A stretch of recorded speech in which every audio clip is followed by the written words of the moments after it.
Ang Ginoo manaa kaninyo. Manausab kanimo. Pagbasa gikan sa santos nga ebanghelyo sumala ni Marcos. Himayaon ikaw, O Ginoo. Usa ni ana kaadlawng igpapahulay nahiagi si Jesus ug ang iyang mga tinun-an sa kaumahan sa trigo.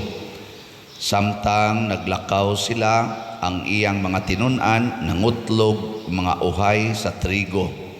Busa ang mga Pariseo miingon kang Hesus, "Tan-awa supak sa atong balaod kining gibuhat sa imong mga tinun-an sa adlawng igpapahulay." Si Jesus mitubag, "Wala ba kamo makabasa sa gibuhat ni David sa dihang gigutom siya ug ang iyang mga kauban? Misulod siya sa balay sa Dios ug mikaon sa pan nga gihalad sa Dios. Kini nahitabo sa panahon nga si Abiatar mao ang pangulong pari. Sumala sa atong balaod, ang mga pari lamang maoy makakaon niining pan nga hinalad. Apan si David mikaon niini ug iya paganing gipakaon ang iyang mga kauban." Ug unya miingon si Jesus, ang adlawng igpapahulay gibuhat alang sa kaayuhan sa tao, apan wala buhata ang tao alang sa adlawng igpapahulay. Busa ang anak sa tao maoy magbuot sa angay buhaton bisan sa adlawng igpapahulay. Ang Ebanghelyo sa Ginoo. Dayon ikaw, O Kristo.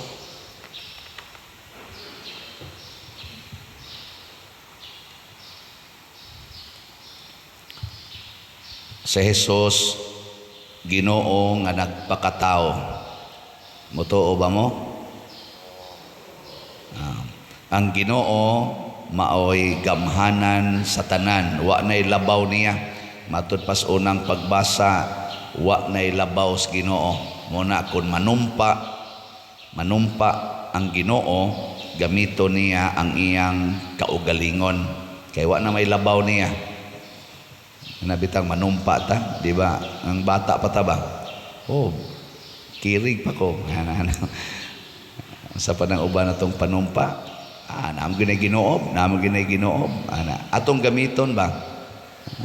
Ingon guna si Pope, ingon guna si Bishop, ingon guna si President, ingon guna si Senador, kanang tag-as og ranggo ba mo'y atong gamiton aron mutuo gyud ang Ginoo ang iyang gigamit ang iyang kaugalingon. Nga karon si Kristo iyang gipakita nga labaw siya kaysa balaod dinhis kalibutan. Bisag unsa pay balaod sa kalibutan, mabalaod man sa civil or mabalaod man sa simbahan, labaw gyud si Kristo. Pwede niyang usbon ang balaod anytime. Muna usa sa balaod nga iyang giusab mao ang dili wa man gid niya usba, pero unsaon ba paggamit ba? Unsaon paggamit ang balaod? Adlawng igpapahulay. Kining adlawng igpapahulay, balaan man kaayo ni sa mga Hudiyo, daghan kay silag mga rules. Apil na ang pagkaon, kay magpuasa man na sila panahon sa adlawng igpapahulay. Uy, ang mga tinun-an ni Jesus nangaon man, nanguha man kanang mga di man gani sila muani anang ilang mga tanom na nanguha man og mga bungas trigo ang mga tinun-an ni Jesus, iya ra man gipasagdan. Ni-react dayon ang mga magtutudlo sa balaod. Nagiklaro ni Jesus siya'y magbuot unsaon paggamit ang balaod. Kamo kusog ba mumutuman sa balaod o musupak? Tubag. Kinsa dinhi nga di gyud musupak og balaod ta sa kabot. Na mga iyawan on gyud mo. Ang ato kita ba? Ang ato supak is balaod, maningkamot kita og naay balaod ingon ani mangita din tag unsay balaod sad nga atong masupak or kanus ata dili masakpan. Ngita kita na.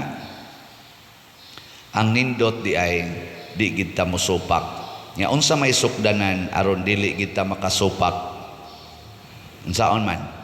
Unsaon na to pagsiguro nga wa kita musupak sa balaod? Sige, ako mong tudluan.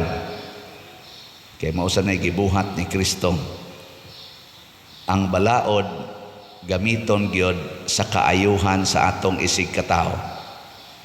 Bisag unsang balaura, Maginoo mang balaod o sa tao, gamiton gay nato para sa atong kaugalingon, gisupak na natong balaod. Kay ang balaod gihimo para gyud sa kaayuhan sa atong isig katao. Para gud nang traffic rules. Kanang traffic ba? Kung sabi balaod ana, nahanglan o green gani imong suga, aladagan, puwa gani, honong. Ngano man, kay sila nasad maoy moagi. Ana, kinahanglan muda kag sakyanan, balaod sad na nga avoid reckless driving. Kanabang pataka lag lusot-lusot ba ngano man, kay daghan unya ang ma-disgrasya.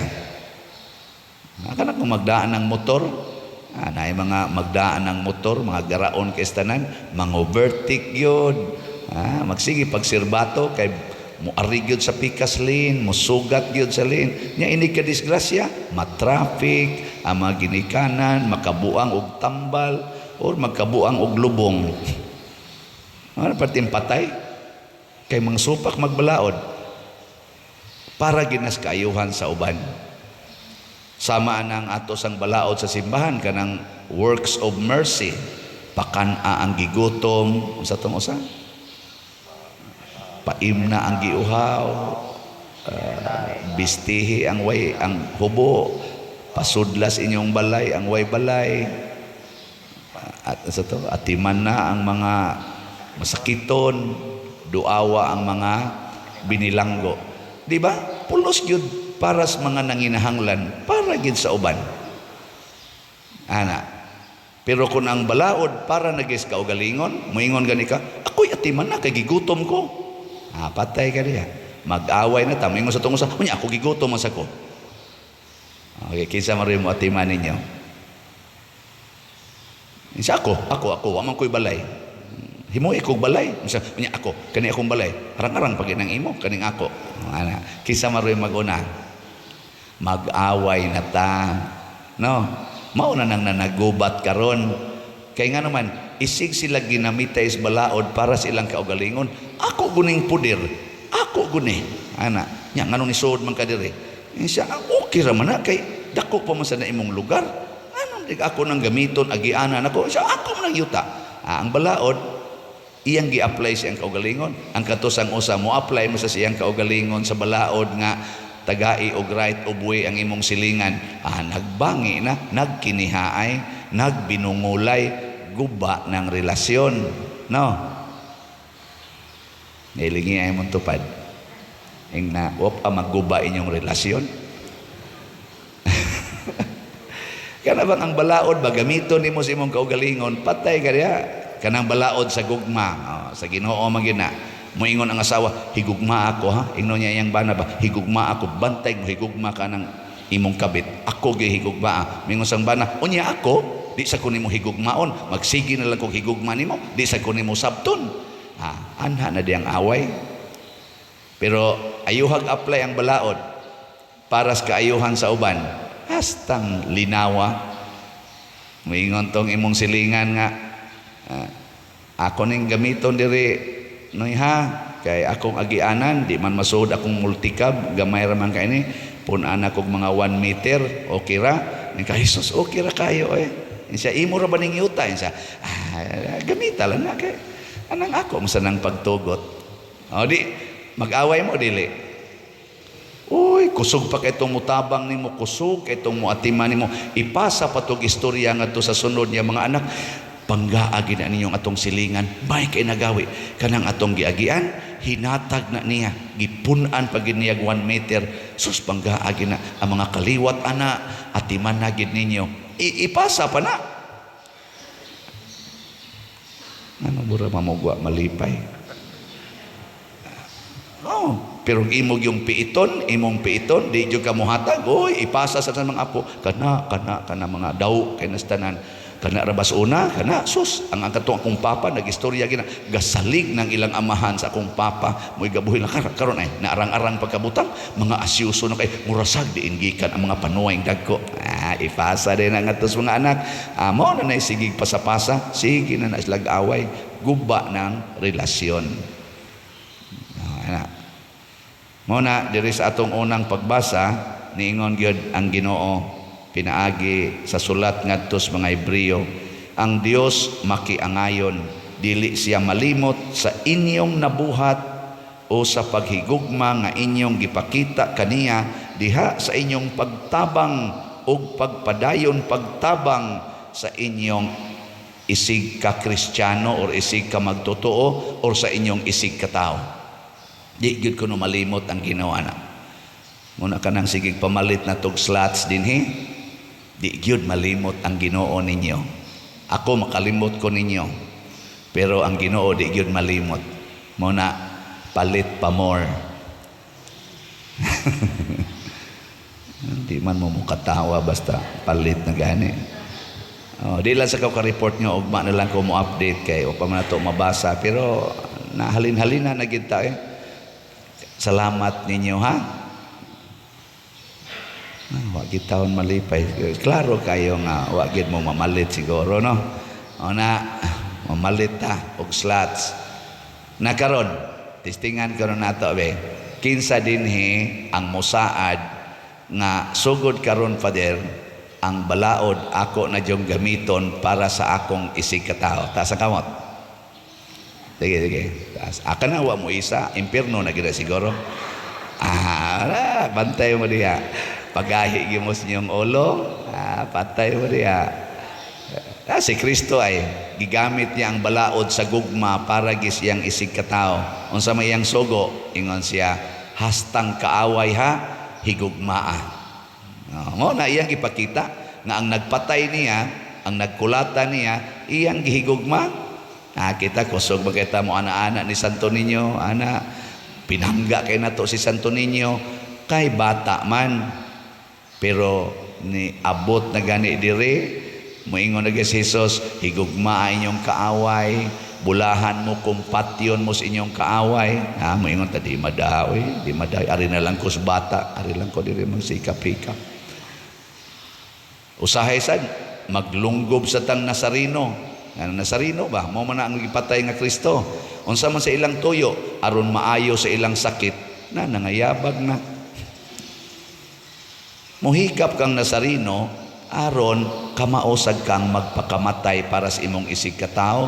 Uy sus, manag-ilog naman og hikap din amanoon magpauna ako magiuna yatak-yatak ka na malanggani usahay ang iyang isig katao para lang makahikap didto. Sakto pa na dili nya karon kon pananglitan ang nanginahanglan og tabang mao ang kabit sa imong bana. Unsa man gamito nimo ang works of mercy, pakanon nimong gigotom kun ang gigotom kabit sa imong bana, gada pagid sa ilang anak niya ang imong bana ni trabaho ngadto sa abroad niya ni dool dayon nimo dai wa na jud koy kwarta, anak ba ni sa imong bana. Ako laging ipa-hospital day kay wa na jud kwarta gyud nya wa pamalit gatas anak tambal. Unsa man mo kuan ka tabang ka kada lagi ay mong tupad nya anak tabang ka ay matan na ingko di ko mauna na ang saa diris Ginoo kinahanglan yung dili mo mutapol padayon gyud mo hangtod sa katapusan aron makadawat mo sa gisaad niyang panalangin. Kay matod pastubag nato sa Salmo niingon diri ang Ginoo mahinumdom sa iyang kasabutan sa kanunay Unsa may sabot sa Ginoo, kun maghatag mog tabang sa inyong isig katao, ako mong panalanginan.